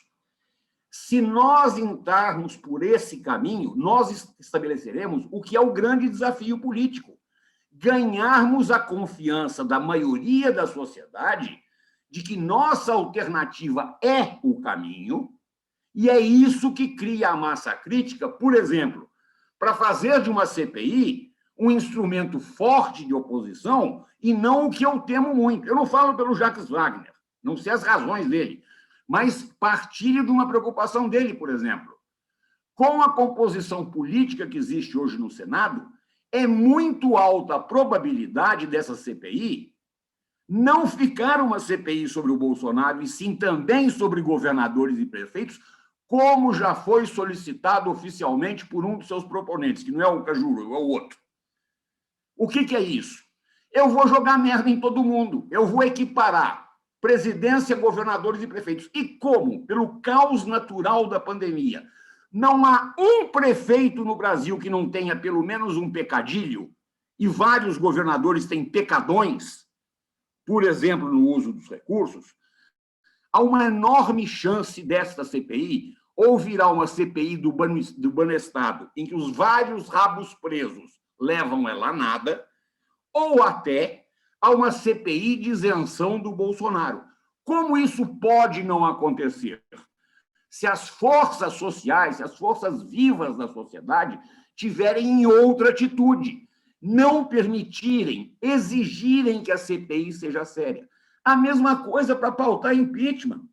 Ninguém tem ilusão aqui que o Bolsonaro não tem 170 votos, que é tudo que é necessário para não ter impeachment. Esses 170 votos só serão destruídos se o capital, se as camadas médias e a pressão popular obrigarem eles a cederem o voto. Então, para mim, o grande desafio hoje, político, é de trabalharmos junto à população os temas que dizem respeito aos seus grandes medos. Quais são eles? Ter dinheiro para sobreviver e poder ficar em casa. Esse é o primeiro. 2, ter dinheiro para que o pequeno negócio, o pequeno comércio, aquilo que dá vida às comunidades, não feche, não quebre. 3, ter atendimento. O SUS não entrar em colapso. 4, as prefeituras e estados terem recursos para poderem fazer auxílios e políticas locais. Por fim, eu creio que a gente tem que recuperar 2 ideias que estão na praça e que o comando político brasileiro deixou de lado. A ideia da mesa de conversação proposta pelo Boulos, em que toda a oposição sente para cuidar da pandemia, não é para cuidar de 22, é para cuidar da pandemia. E aquela ideia do temporão, da formação de um comando sanitário informal, como ele chama, ad hoc, envolvendo os atores institucionais e os atores técnicos para criar um comando paralelo e, na medida do possível, inclusive, coordenar atitudes ao longo do Brasil à revelia do Ministério da Saúde. Claro que a gente não vai estabelecer duplicidade de poder, não é? Nós não estamos num processo revolucionário de duplo poder, mas esse mecanismo traz para a população o que é fundamental, segurança de que tem gente que tem possibilidade de uma outra alternativa. Obrigado, Arthur. João Caires. Opa, boa noite, companheiros e companheiras. Então, eu estou muito preocupado, sabe? Porque é que, assim, nós vimos aí que o Nicoleles saiu lá do consórcio do Nordeste, tem o Gilberto aqui, ele pode falar um pouco sobre os prefeitos, porque o que a gente está fazendo, com exceção do que aconteceu lá em Araraquara, parece que fortalece mais o Bolsonaro, porque esse lockdown de mentirinha, porque eu ando aqui nas ruas de São Paulo, as ruas estão trânsito do cão, as lojas estão fechadas, mas o trânsito continua fluindo, está uma desgraça. Você vai no metrô, eu moro aqui na Moca, está lotado. Aí fica toda essa discussão, fecha igreja, não abre igreja, só que a igreja não pode abrir, mas os ônibus, os trens podem caminhar lotado. Inclusive, teve aquele trem do funk lá no Rio, que fez um flash mob, porque é engraçado, né? Não pode ter festa, não pode se divertir, mas o trabalhador se lascar no trem, no metrô, amontoado, pode. Então, assim, uma coisa muito hipócrita. Isso acaba gerando vamos dizer assim, uma munição para o Bolsonaro. Ou os caras fazem, de fato, um lockdown, ou não faz, gente, para ficar essa palhaçada, porque está morrendo 4.000 pessoas com lockdown e tudo. Lógico, diminuiu, mas isso aí joga a favor dele. Eu até brinquei outro dia, porque se o Edinho não fosse de um partido de esquerda, porque ninguém sabe quem é Edinho, teve um jornal que publicou assim, cidade de São Paulo faz lockdown, reduz mortes, não tem morte. Fala cidade de São Paulo. Ninguém sabe que é Araraquara. Não cita o nome do prefeito e muito menos o partido. Eu acho que se o Edinho fosse do PSDB ou de algum partido à direita, ele já estava no Roda Viva, no Jornal Nacional, dando entrevista para ser o próximo candidato a presidente ou a governador aqui no estado de São Paulo.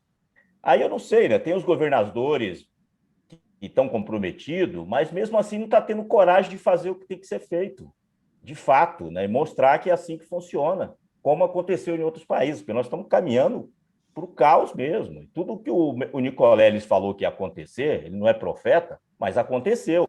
Se aconteceu o tal caso do que ele falou, como é que é o funerário, que começar, como aconteceu no Equador, morrer gente na rua, começar a apodrecer gente no cemitério, nós estamos enterrando gente à noite, e banalizou tanto que ninguém está preocupado, parece que não está morrendo ninguém, né? O país tem muita gente, tem 200 milhões de habitantes, enquanto não chega na sua família, não aconteceu nada. Então, assim, todas essas ações, eu acho, ou a gente faz de verdade, ou não faz. Aí vê o que acontece. E aí vê se o Bolsonaro está certo, né? Vamos deixar correr o povo morrendo, piorando, aumentando o número de pessoas contaminadas. Que nem, por exemplo, né? Nós estamos tentando fazer via consórcio município, estamos conversando com o pessoal do consórcio Nordeste, para ver se os municípios podem comprar a vacina da Rússia. E a vacina da Rússia é uma das mais eficientes também. Não está tendo problema. A gente viu que na Europa tem alguns questionamentos com a AstraZeneca. Morreu teve um cara que teve embolia, teve gangrena, teve alguns problemas na vacina da AstraZeneca. Aí por isso que a Europa está enroscada. Além de toda essa loucura da geopolítica da vacina, que os Estados Unidos tentam impedir que eles comprem a vacina russa. Hoje eu fiz um bate-papo com uma amiga minha, que mora em Moscou, porque saiu uma matéria no El País dizendo que os russos não estão se vacinando e eles estão vendendo a vacina para fora. O que ela me contou? Que é o seguinte, os russos não gostam de vacina. Vacina para eles é vodka. Eles não têm essa cultura de vacina. Como tem no Brasil, que o Bolsonaro está destruindo. Né? O Brasil já tem um histórico de 100 anos de vacina, mas está destruindo. Ela falou, não, o pessoal aqui, inclusive, já liberou, João. Qualquer um pode ir lá tomar vacina. É lógico que lá tem um protocolo que é o seguinte, você vai lá tomar vacina, tem umas 100 perguntas para você responder, você demora uma meia hora. E depois é atendido por um clínico. Dependendo como for suas respostas, você toma ou não a vacina. É um protocolo que eles fizeram lá. Mas aí tem um porém. Por exemplo, o Putin, quando começou a história da vacina, a filha dele foi uma das voluntárias. E aí pegou muito mal para ele. Começou uma queimação em cima dele, porque ele estava sendo privilegiado colocando a filha dele para tomar a vacina. Aí ele já tomou a vacina e não fez propaganda que tomou. Porque ele disse que ia esperar, esperou da idade dele. E aí, qual é a dos russos? Eu só vou tomar depois que o Putin tomar. Aí o pessoal não toma e fica aquele lenga-lenga, ninguém toma. E ela falou que está ficando preocupante porque as pessoas estão abrindo mão da segurança. E é o que acontece aqui no Brasil também. Então, essa bagunça toda cria todo, por exemplo, o pequeno comércio. O que a gente está vendo? Eu estou olhando aqui na região, está quebrando tudo. Tinha um pessoal que estava se aguentando, mas agora está quebrando. É loja, você vê lojas e mais lojas com placa de aluga-se. Você desce ali nos Jardins, descer na Paulista, tem mais de 50 ou 60 lojas para alugar. Placa atrás de placa de aluga-se, já faz tempo, né?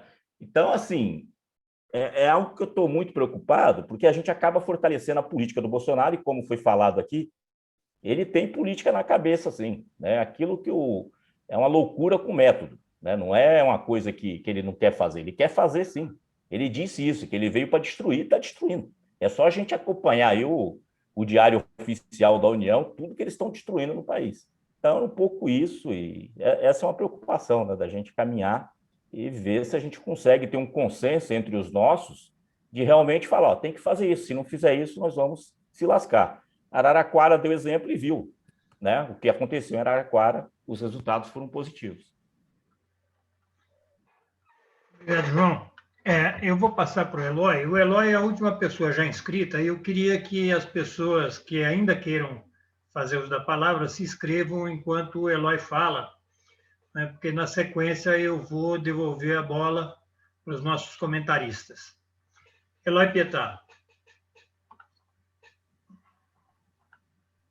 Bom, boa noite a todos e todas nessa excelente domingueira.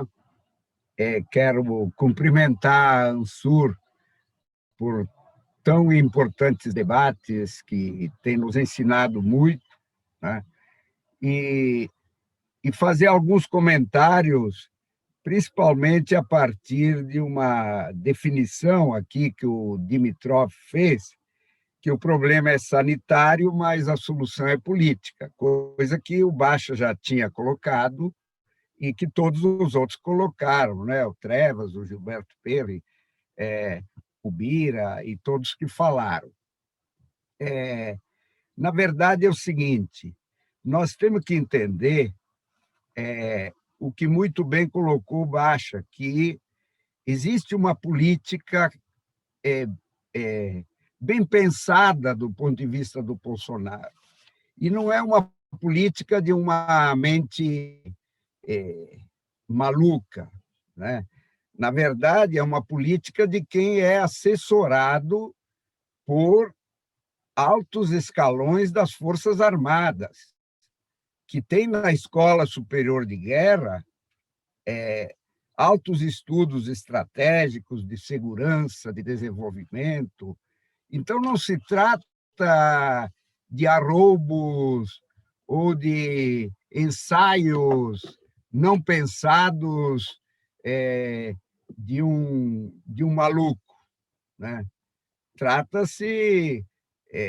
o Hitler era considerado também, de certa forma, um maluco, né? Mas fez toda aquela política de enorme repercussão negativa mundial. Então, a política de Bolsonaro pode talvez ser uma espécie de malthusianismo, né? De diminuir os pobres, que são, porque é quem está morrendo principalmente, que são pessoas inúteis para o mercado e, ao mesmo tempo, que são gastos para o governo. Ele faz uma política clara de dialogar e de atender os interesses do empresariado e da categoria militar, né? No caso do empresariado, por exemplo, se viu esse exemplo recente, que é um negócio absolutamente vergonhoso, esse último jantar do Bolsonaro, que trouxe toda a cúpula principal do Ministério, inclusive o ministro das Relações Exteriores, para conversar com alguns empresários, e é um governo que não conversa com os prefeitos, não conversa com os sindicatos, não conversa com as universidades. Então, nós estamos mesmo numa situação extrema. E quando existe um extremo, né, quando um é extremo, ou ele é apoiado pelos seus partidários, ou pelos oportunistas, adesistas, ou pelos omissos, né? E quando um é extremo, ele cria outro extremo. Então, não dá para dizer que hoje existe, na verdade, um centro, né? Ou existe os adesistas, os apoiadores, os partidários do Bolsonaro e os omissos e os medrosos, né? De um lado, e de outro lado tem os que têm que se opor ao Bolsonaro, né? Então, é só lembrando, por exemplo, a luta pelas diretas já, né? Que 5 anos depois deu a Constituição de 1988 com os avanços que aquela Constituição significou, né? Então, o movimento Diretas Já foi um movimento que as pessoas se explicitavam, dizendo basta da ditadura militar. Então, nós estamos num momento em que nós vamos ter que, no campo da política, né, nós vamos ter que mirar os que apoiam, e não só o presidente, que termina sendo algo assim que parece que é um cara fora dos trilhos. E isso cria uma falsa ilusão, né? Porque, na verdade, os empresários, grandes empresários que apoiam ele, né? Os militares que apoiam, né? Os governadores que apoiam, os prefeitos que apoiam, as lideranças religiosas que apoiam, o Centrão que apoia, o presidente da Câmara que apoia, o presidente do Senado que apoia, o Mourão que apoia, né? E outros. Nós precisamos denunciar esse pessoal, E também nós precisamos dizer para os que se omitem, não se omitam, assumam posição, né? Então, eu acho que nós temos que caminhar no sentido de uma frente, né, que junte os que têm coragem de se opor, né? Nada impede porque, na verdade, é o seguinte, há toda uma discussão se é uma frente de esquerda, se é uma frente que, digamos, dos setores progressistas, ou se é uma frente mais ampla. Nada impede que haja subgrupos numa frente, né? Subgrupos, mas nós temos que caminhar numa linha de uma espécie, algo, digamos, meio parecido com uma direta já, né? Portanto, que haja um movimento efetivamente de a gente encontrar, chegar na solução política que foi colocada aqui por todos, que é tirar o Bolsonaro e tirar, digamos, e se centrar só nele, termina ficando a política dele, né? Então, por isso que nós precisamos fazer um movimento para tirar o bolsonarismo da direção desse país. Tá bom? Obrigado. Obrigado, Eloy. Duas pessoas se inscreveram, uma pelo chat e outra levantando a mão. André Danies, da Inês. Boa noite, gente. Primeiro, prazer estar aqui com vocês, muito legal a discussão.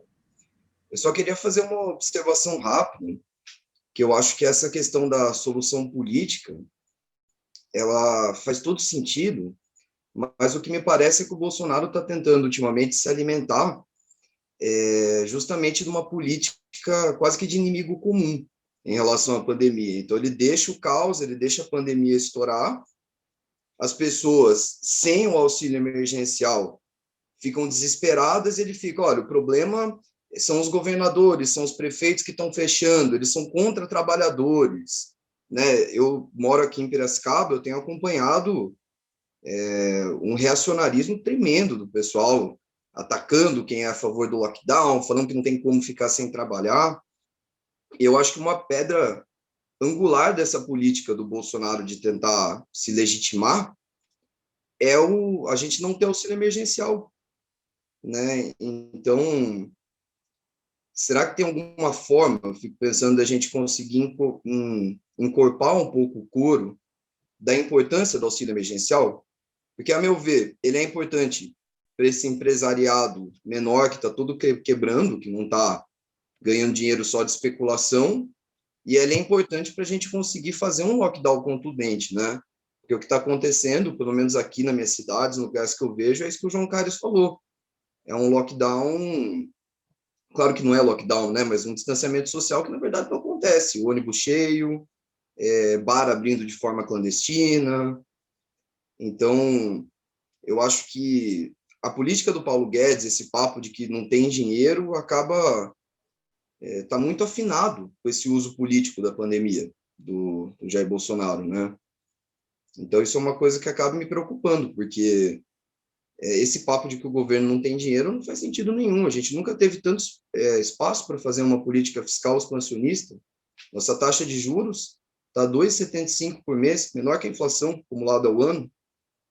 Eu fico um pouco impressionado de ver como essa é uma pauta que não tem coro entre o pequeno empresariado, muitos trabalhadores, da importância de como o Gilberto falou, de dar condições objetivas, né?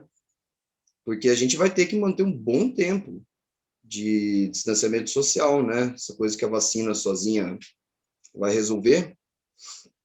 Então, é só essa observação que eu quis colocar, porque eu acho que isso contribui muito para a desorganização da gente conseguir fazer um lockdown e para essa legitimação agora do Bolsonaro se colocar como que um herói dos trabalhadores, né? Que é uma coisa grotesca, mas é o que parece que ele está tentando fazer, né? Obrigado, André. A última pessoa inscrita, Gustavo de Mello. Como sempre, as domingueiras lavando a alma da gente, porque a reflexão é uma ótima companhia. E essa noite, as palavras do velho Arthur Baixa foram magníficas. Magníficas porque eu me vi refletido nelas. Nós aqui, eu estou na fronteira com o Uruguai, há 2 meses, tá? Contra burocracias parlamentares, sindicalistas entediados, montamos um comitê popular em defesa da democracia e da saúde pública. E fizemos manifesto, e ninguém nos deu a menor importância, nem os nossos. E aí, no dia 7 de abril, cobrimos a praça principal entre os 2 países de cruzes e fomos para esse tema que o Hélio tão bem trabalhou, que é a questão da morte, e que eu acho que reflete com perfeição também essa derrota da ciência na sociedade capitalista hegemonizada pelo neoliberalismo no Brasil e no Uruguai também. No Uruguai se manejou a tal da liberdade responsável. E hoje estamos empilhando cadáveres, morrendo, as pessoas vivendo a euforia da vacinação, pessoas sem máscara na rua, e a contaminação, principalmente do lado uruguaio, onde mais se vacinou, e o César Alvarez tem que saber disso, é uma espécie de mini Chile. Muita vacina e as pessoas vão relaxando e a contaminação está campeando. Então, eu entrei para pontuar o seguinte, eu penso que o mais importante de tudo isso que nós estamos vivendo é, sim, fazer muita política.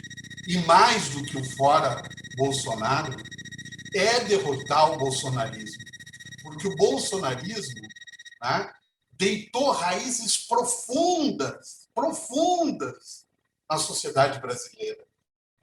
Eu me sinto, vocês não têm ideia, eu estou com 59 anos e eu me sinto revigorado com 20 anos de idade de militância política, porque eu sei que estou combatendo o fascismo e que eu vou precisar resistir muito para enfrentar esse pessoal. Então, Hélio, tua reflexão inicial, especialmente, ela é soberba e coloca na ordem do dia a importância da ciência, do sanitarismo, das lutas históricas de saúde pública no Brasil fazerem esta combinação perfeita. Uma tempestade política que represente a derrota do que há de pior na sociedade brasileira e com o qual o Rio Grande do Sul, com essa reportagem da Folha, mostra que há anos vem caprichando e criando mais de um velho da van que vocês possam imaginar. Então é isso. Acho que a nossa luta continua forte e firme. Obrigado, Gustavo. Eu vou agora pedir para os nossos comentaristas na ordem inversa do início, que fazem suas observações, e já a gente vai caminhar para as nossas considerações finais e para o encerramento. Então, vou pedir, então, para o Bira fazer suas considerações finais.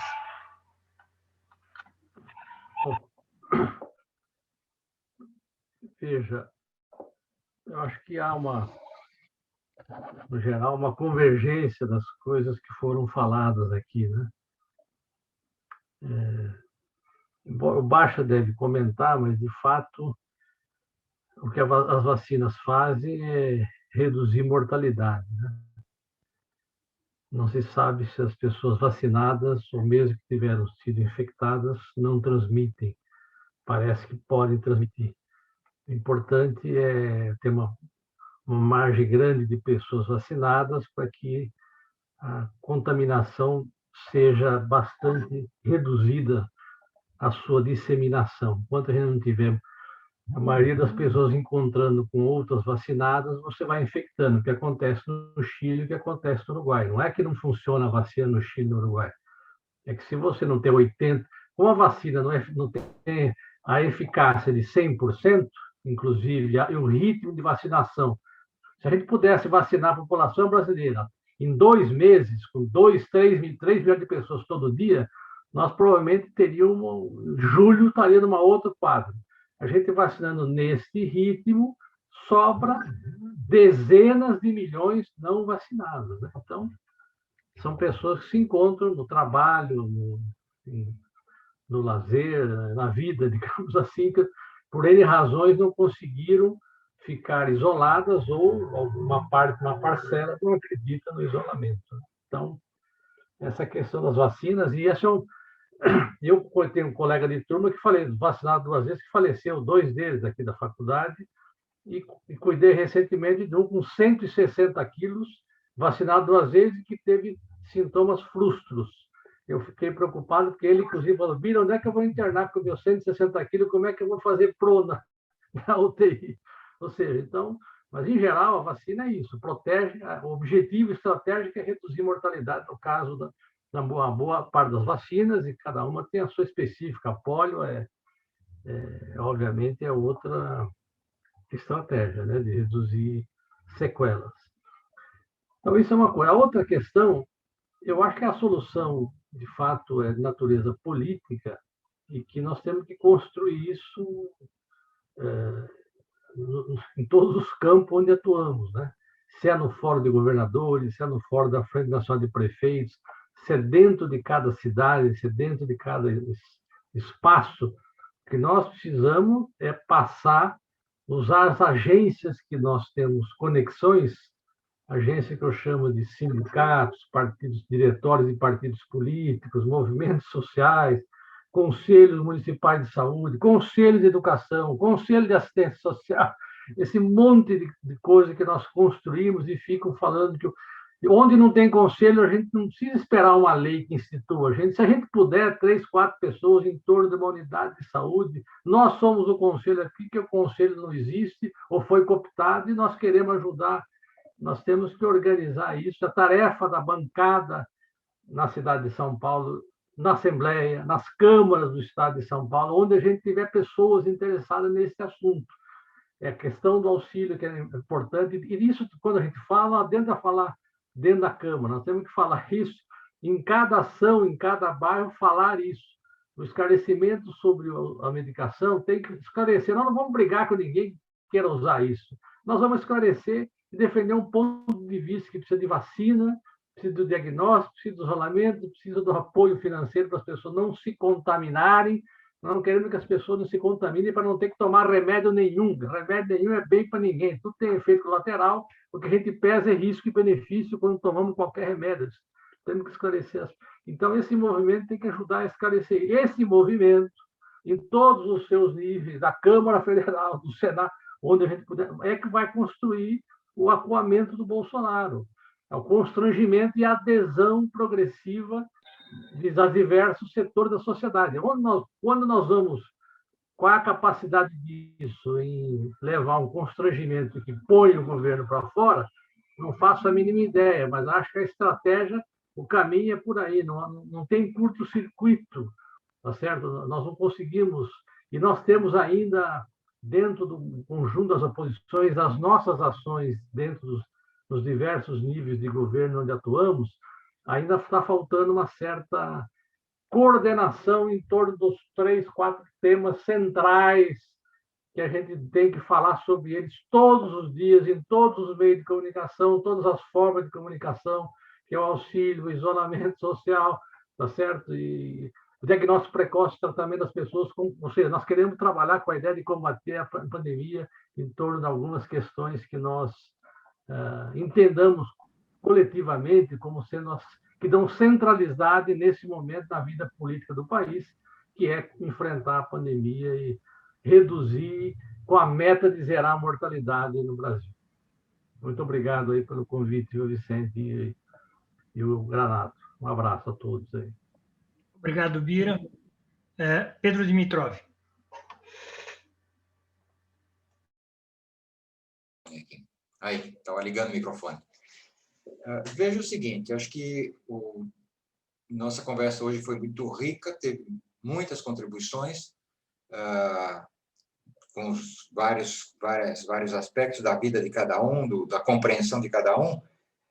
Porém, valeria a pena a gente fazer algum esforço de concentrar em algum tipo de encaminhamento, tá certo? Se é possível pensar nesses termos, até para ajudar as pessoas que estão mais na prática desenvolvendo alguma ação mais concreta. E aí eu volto àquela história. Eu fecho muito com o que o Arthur Araújo falou. A questão é política, ela é desde o começo. E, por outro lado, dentro das principais questões que nós teremos que estar tentando somar força para poder mudar essa pandemia nesta conjuntura, e inclusive desgastar o próprio governo federal, é a questão do auxílio financeiro. Eu não vejo mesmo outra saída. Eu acho que essa sugestão do Arthur Araújo, para mim, ela fecha. Quer dizer, acho que o auxílio financeiro ele é fundamental para todo mundo, para poder pisar em algum lugar, para poder dar o primeiro passo no controle da pandemia, tá certo? As outras coisas vêm na sequência. Eu concordo plenamente que, com o Bira, por exemplo, diagnóstico precoce. Para que serve para nós o diagnóstico precoce? Para identificar as pessoas contaminadas para fazer o isolamento, tá certo?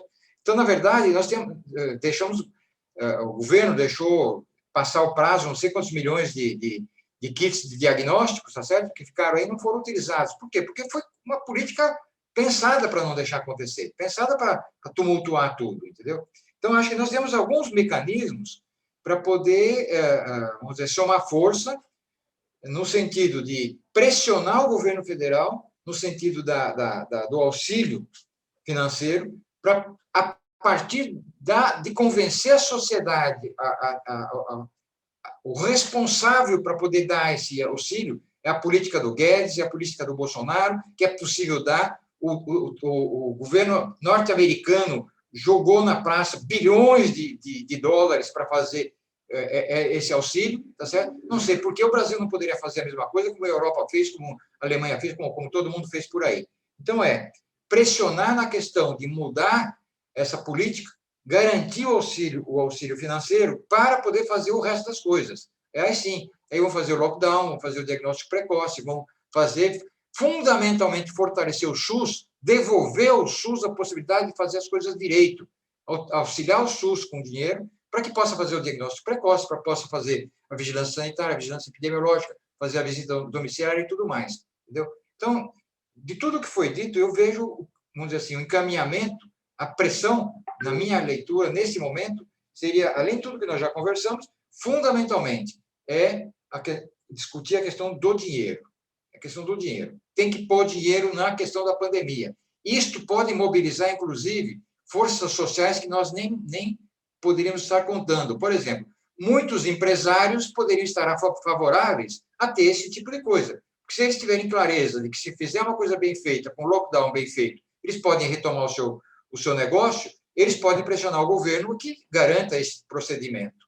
Tá certo? Então, não só o pequeno e o médio empresário, microempresário, mas até, eventualmente, grandes empresários poderiam entrar numa frente desse tipo para que a gente consiga esse auxílio financeiro para poder dar essa saída nesse momento para a pandemia no Brasil. É por aí só. Eu tenho muita coisa para comentar, mas acho que não cabe. Já estamos com muito tempo e eu concordo com a maioria das coisas que já foram colocadas aí. Obrigado, Pedro. Hélio Baixa.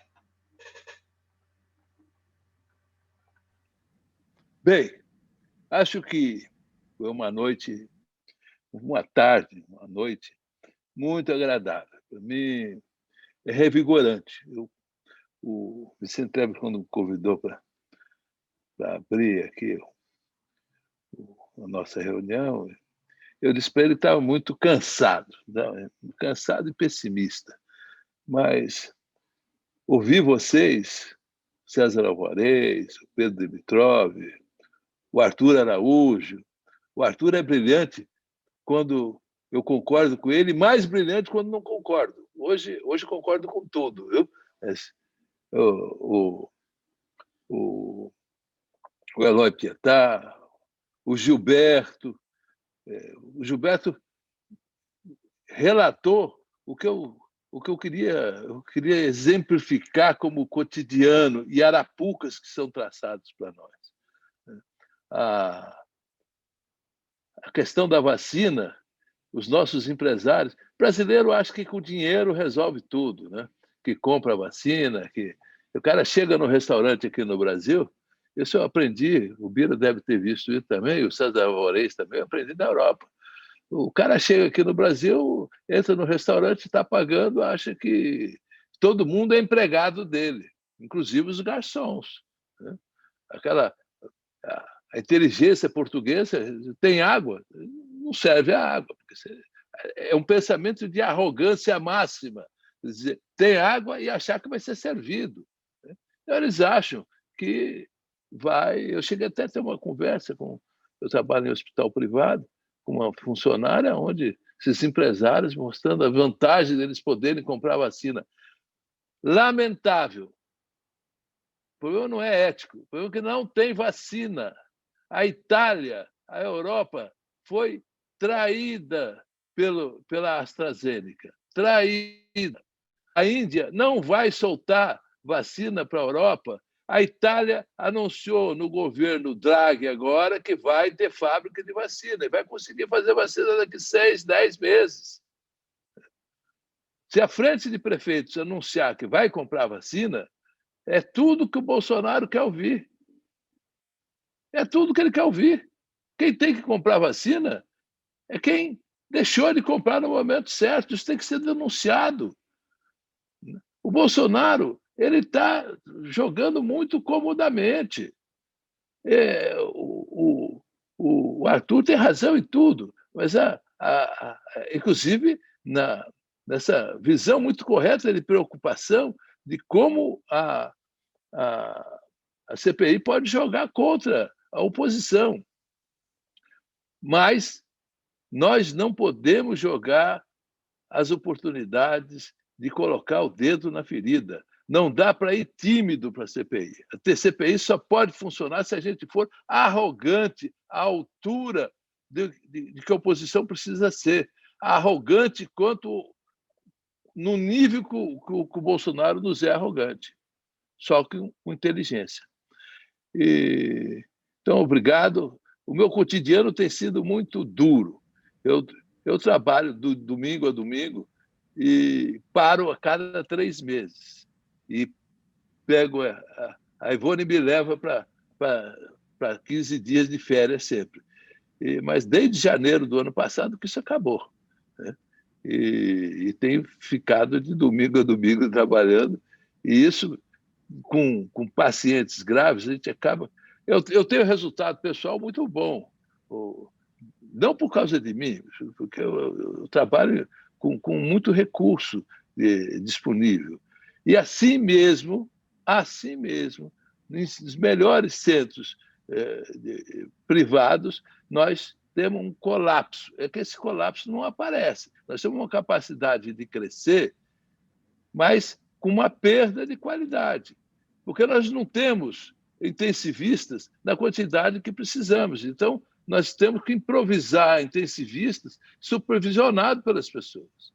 Nós temos um corpo clínico que é o mesmo, e nós temos que atender 8, 10, 12 pacientes graves ao mesmo tempo. Isso tem um custo pessoal e tem um custo de qualidade de atenção. Nós conseguimos fazer UTI, aumentar a UTI, crescendo pelas enfermarias não UTIs. Essa improvisação funciona? Funciona. Dá conta do atendimento? Dá, mas isso tem um custo, né? E isso acontece também no SUS, isso acontece também no Hospital das Clínicas. É uma improvisação de recursos humanos. Então, isso cansa. E quando nós nos juntamos aqui, o propósito é único, contra Bolsonaro, é pela saúde pública, é contra o Covid, isso me é salutar do ponto de vista pessoal. Muito obrigado a vocês todos por essa noite bem feliz, onde a inteligência nos faz revigorar. Obrigado. Muito obrigado, Hélio. Hélio, baixa. Eu vou passar para o Vicente para fazer o encerramento, mas antes eu queria falar de algumas coisas que a gente vai ter aí pela frente nas domingueiras. A gente pensa que não aprende depois de muito velho e a gente continua aprendendo, né? Uma das coisas que eu aprendi é de que não se trata de uma pandemia, mas sim de uma sindemia, porque ela não dá conta exclusivamente de aspectos sanitários, mas ela tem uma série de outros componentes sociais, econômicos, culturais, ou seja, há uma gama de questões envolvidas, né, nisso que a gente está vivendo. Então, nossa próxima domingueira vai pegar um desses aspectos importantes que deriva de um trabalho que foi concluído semana passada pela rede Pensan, que é uma rede sobre segurança alimentar, coordenada pelo professor Renato Maluf, da Universidade Federal Rural do Rio de Janeiro, né? E um estudo que mostra de maneira assustadora o crescimento do fenômeno fome no Brasil, né? Então, nós vamos ter a conversa com ele, muito provavelmente também com o Walter Bellick, do programa Fome Zero, né? E isso coloca uma questão muito séria, que é não só o do auxílio emergencial, mas o de programas de segurança alimentar, né, dos quais a gente hoje está muito carente. Tá? Então, é isso que a gente tem pela frente no próximo domingo. Eu vou pedir para o Vicente, então, fazer o encerramento de nossa domingueira. Primeiro, agradecer, né, a todos, né, e dizer que, do nosso ponto de vista, do nosso instituto, a gente está pondo de pé aquilo que a gente sonhava, né, que é ter momentos de reflexões estratégicas, né, para que a gente possa ir construindo inteligência, né, e eu acho que essa sessão de hoje foi muito importante aí, né, e cada vez mais, inclusive, incorporando novos parceiros, que para a gente é muito importante, né.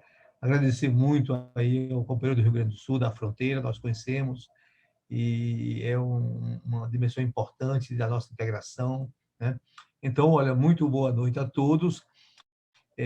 Aqui estou sentindo que a gente está também construindo convergências, né. Estamos a partir de leituras compartilhadas. Então, estamos no caminho importante. E uma boa noite a todos. E a vida continua e estamos juntos.